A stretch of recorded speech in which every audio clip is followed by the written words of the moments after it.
Guarda, mas tudo bem. Então, esse é o meu trabalho do terceiro trimestre. E eu já vou começar aqui fazendo o login. Eu já criei uma conta, porém, óbvio, eu posso cadastrar uma outra também. Tá?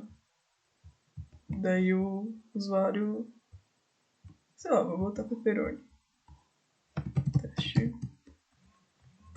Daí vai aparecer no banco de dados tudo isso que eu tô colocando.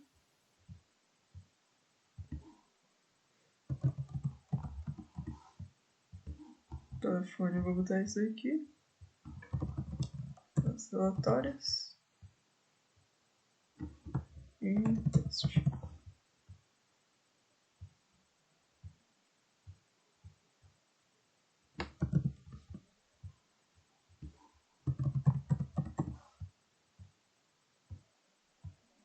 Daí aqui ele aparece, o nome do usuário.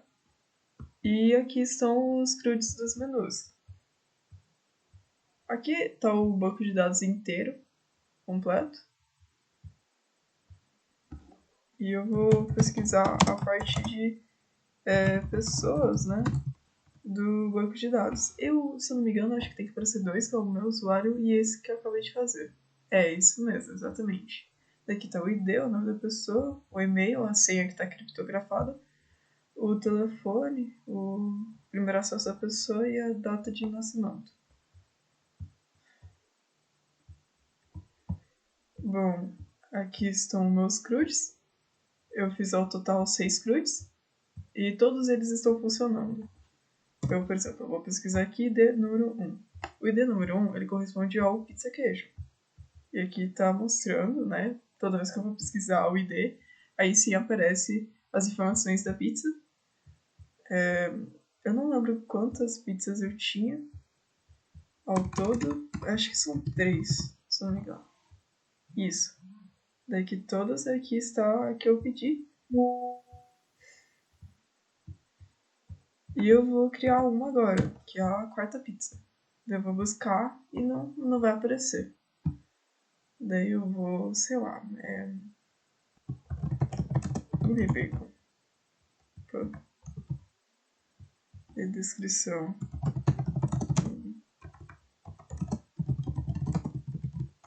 Queijo. E o preço dela vai ser R$30. Vou colocar aqui, ela vai ter que aparecer aqui quando for buscar. E aqui apareceu ela. E eu vou dar um F5 e pronto. Esse CRUD tá certinho.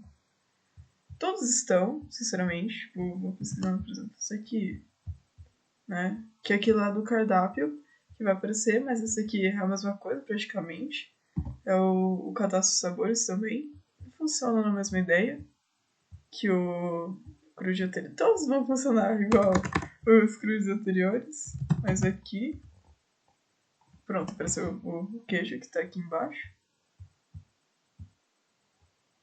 O cliente. Ah, uma coisa. Pessoas em si é tudo, todos os usuários que tem. Daí tem a diferença de funcionário e cliente. O funcionário ele pode ser cliente, porém cliente. Tipo, ambos pode ser, tipo, uma pessoa pode ser tanto um cliente quanto um funcionário. Tipo, um funcionário pode facilmente pedir uma pizza e o cliente pode se tornar um funcionário, né? Mas isso aqui ele pega assim o total das pessoas. Eu vou, por exemplo, pegar o ID do meu usuário que se não me engano era 5. Isso, exatamente. Daí aqui, por exemplo, eu vou poder alterar. Eu posso alterar o meu Gmail, minha senha, né, no telefone e tudo mais. Eu, por exemplo, vou alterar a minha senha. Sei lá, vou botar teste, por exemplo. Né? Daí, muito provavelmente, quando a próxima vez que eu for logar a minha senha, eu vou testar aqui, ela vai ter mudado. Né? Vamos testar aqui. Por exemplo, a minha senha antes era uma senha lá que eu uso bastante, mas não é teste, não é teste. Eu vou, por exemplo, botar ela, a senha antiga. E sim, correta, ou seja, acabou mudando. Ou seja, o CRUD, ele tá certo. Daí agora, teste, e pronto, deu certo. Continuando aqui. E no CRUD de pessoa, ele aparece a boa parte da informação da pessoa em si, que é o ID dela, o nome, o e-mail, o telefone, primeiro acesso, data de nascimento. E aqui em funcionário aparece outras coisas. Eu vou pesquisar aqui o mesmo ID. Que o ID, tipo, você pesquisa por ID de usuário mesmo. Que, ou seja, tipo, a minha usuária em si, ela tá cadastrada como funcionária no cargo cozinheiro e o salário é R$1.000. E aqui tá aparecendo também no banco de dados.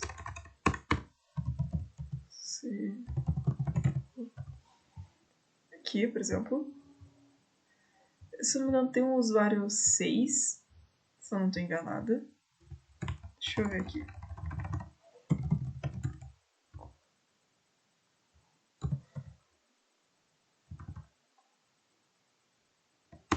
Até pessoas. Confundi. Aqui. Como eu acabei modificando lá no CRUD, a minha senha, ela não está mais criptografada, ou seja, ela acaba aparecendo. Mas em si, tipo, acabou mudando a senha de fato. A minha senha, ela era. A minha senha, ela era igual a essa daqui de cima e ela acabou mudando virando teste. Tá. O outro usuário é o usuário 6. Então vamos aqui, funcionário. Ou seja, só tem um funcionário a cozinha inteira. Então eu vou lá e vou pesquisar o ID dele. Daí eu vou clicar em incluir. E você tem que colocar, né? O ID da pessoa. Ele vai ser o entregador. E o salário dele vai ser 1.200. Daí vai salvar. E quando eu for pesquisar de novo pelo ID dele, pronto, aparece aqui. E aqui que tava só a minha usuária. E prontinho, aparece o outro usuário. Cliente, mesma coisa.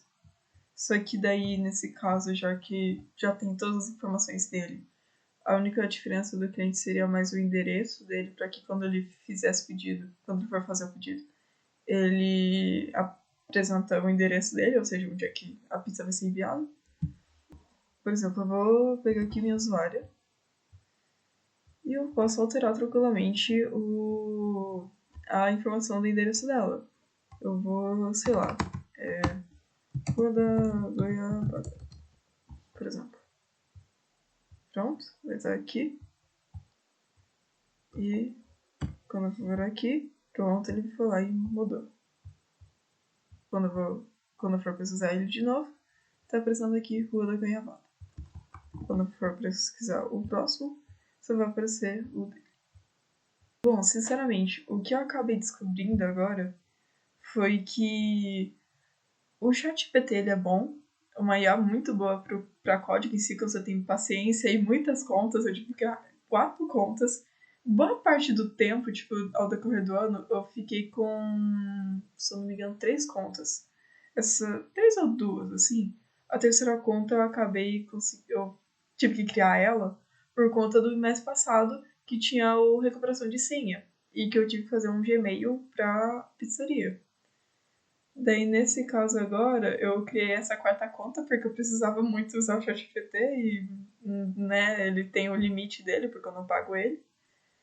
Porém, eu literalmente descobri hoje, dia 7/10, que o Copilot, que é a própria IA do VS Code, ela é muito boa para fazer código. Nossa, tipo, eu tava com uma dificuldade imensa, se não me engano, no CRUD de pedido. Eu estava com muita dificuldade no CRUD de pedido e ela foi lá, acho que o quê? No ChatGPT eu demorei umas 4 horas. Nossa, eu tava estressadérrimo. Daí eu cheguei assim no outro dia, né, terça-feira de manhã, e o Alexandre e o Gabriel acabaram me indicando o Copilot. Eles falaram assim, nossa, você tem que usar o Copilot, porque vai ser rapidinho que ele vai resolver isso. Então, deve ser isso não, né? Demorou uns 20 minutos, eu já tava assim, tipo, tudo perfeito, sabe? Foi muito engraçado. Eu fiquei muito feliz que deu muito certo, tipo, boa parte disso, né, dos cruz. E também, outra coisa que eu tive dificuldade, como eu comentei com o professor, né, um dia lá, que foi que eu tive que repassar 3 vezes o meu banco de dados, porque eu não tinha entendido direito, tipo, o quão era importante o banco de dados, também que é algo meio óbvio, porém não estava tão óbvio para mim.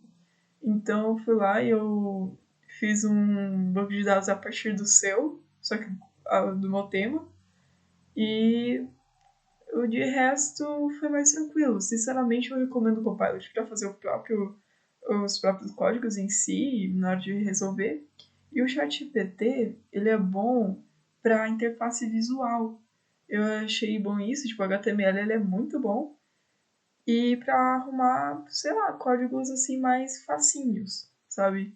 Não tão complexos como, por exemplo, o CRUD de pedido, que eu tive que pegar muita tabela e juntar, e nossa, vai ser um negócio. Por exemplo, eu vou testar aqui ele, que eu acabei lembrando que eu não utilizei ele. Eu não lembro quais pedidos eu tenho. Acho que eu tenho vários porque eu fui testando. Eu tenho pra caramba. É que eu fui também testando a questão do cardápio. Mas, por exemplo, eu vou pesquisar o próprio pedido de ID número 1. Ele já vai aparecer tudo isso. Tipo, dá pra pedir mais pizzas, mais de uma pizza, tipo de pizza, óbvio, aqui tem 3. Eu posso remover ela tranquilamente, posso alterar assim tudo que tá perfeito. E era literalmente, tipo, eu tive que unir a tabela pedido res pizza. Eu diria que também a tabela de pizza em si, um pouco da tabela de cliente, de uma certa maneira, tipo, quem é que pediu. Muitas tabelas se juntaram aqui nesse grid de pedido. E eu fiquei assim, maluca, né? Eu não esperava que ia ser tão difícil, mas de resto, os outros grids foram mais tranquilos de se alinhar. E é basicamente isso aqui que eu aprendi nesse bimestre. O Copilot é muito bom. Eu só dá uma dó porque quando acaba é meio triste que você não consegue direito assim andar, né? Você fica em dúvida se você vai fazer certo código ou errado. Porque ele tem limite assim como o ChatGPT. Porém, eu imagino que se você pagar ele, eu imagino que ele é pago, que ele pode ser pago, deve ser tipo uma das melhores IAs, se não a melhor IA em si, pra fazer código, tipo, atualmente. E é isso. Tchau.